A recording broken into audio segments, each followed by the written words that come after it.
غزہ کی زمین پھر لہو لہو۔ اسرائیل کی نئی دھمکیوں نے خطے کو ایک بار پھر ہلا کر رکھ دیا ہے۔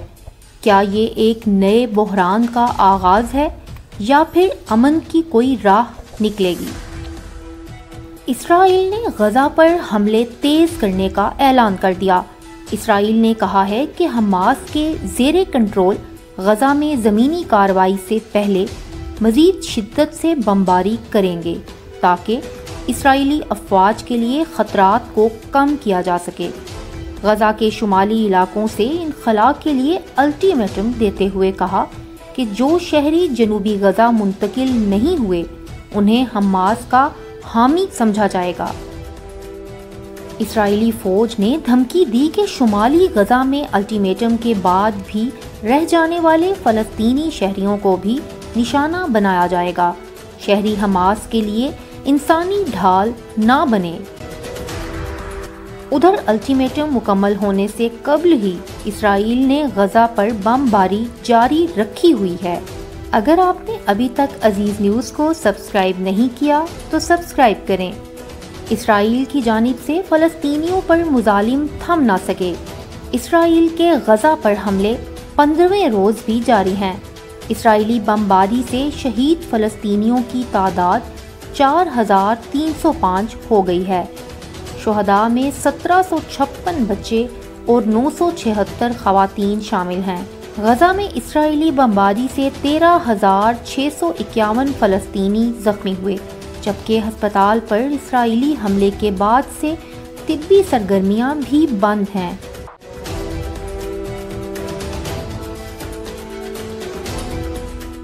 ایک لیڈی ڈاکٹر نے غزہ کے الشفا ہسپتال میں نومولود بچوں کے انتہائی نگہداشت کے وارڈ سے بات کرتے ہوئے بتایا کہ انکیوبیٹرز میں موجود بچے بجلی سے چلنے والے آلات پر انحصار کر رہے ہیں اور ان بچوں کی حالت انتہائی تشویشناک ہے۔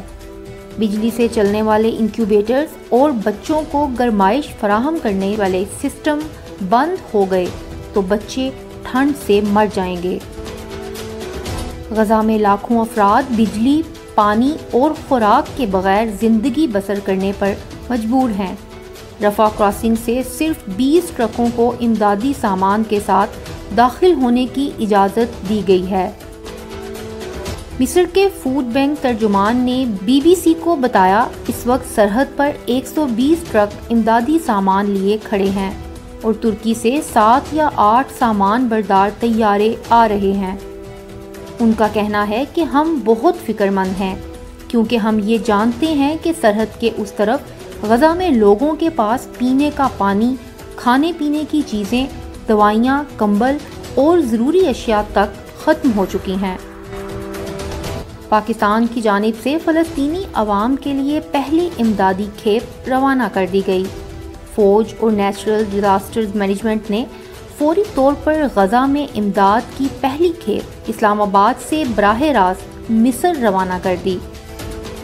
پاکستان کی جانب سے مظلوم فلسطینی بہن بھائیوں کی امداد کے لیے موسم سرما کے لیے 1000 خیمے، 4000 کمبل اور 3 ٹن ادویات شامل ہیں۔ اسرائیل ڈیفنس فورسز کے ترجمان نے کہا کہ حزب اللہ ایک بہت ہی خطرناک کھیل کھیلتے ہوئے صورتحال کو خراب کر رہی ہے۔ اسرائیل صرف اپنا دفاع کر رہا ہے اور اپنی حفاظت اور احتیاط کے پیش نظر لبنان کے ساتھ اسرائیل کی سرحد پر بڑی تعداد میں اسرائیلی فوجی اس جنگ میں ممکنہ طور پر نئے شمالی محاذ کی تیاری کر رہے ہیں۔ سرحدی علاقے کو ایک نئے فوجی اڈے میں تبدیل کیا جا رہا ہے۔ توپ خانہ تیار ہے اور بختر بند گاڑیاں بھی تیار کی جا رہی ہیں۔ مقامی لوگوں کو قصبوں اور دیہاتوں سے منتقل کیا جا رہا ہے۔ حماس تحریک کے سربراہ خالد مشعل نے کہا کہ اسرائیل پر حملہ ایک حسابی مہم جوئی ہے۔ اسرائیل کو شکست دیں گے۔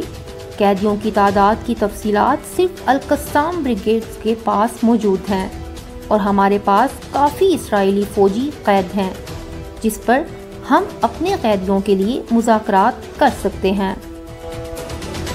کہا ہم اسرائیلی قیدیوں کا تبادلہ اسرائیل کے زیر حراست اپنے تمام قیدیوں سے کریں گے۔ اسرائیل کہتا ہے کہ وہ حماس کو ختم کر دے گا، تاہم وہ کامیاب نہیں ہوگا۔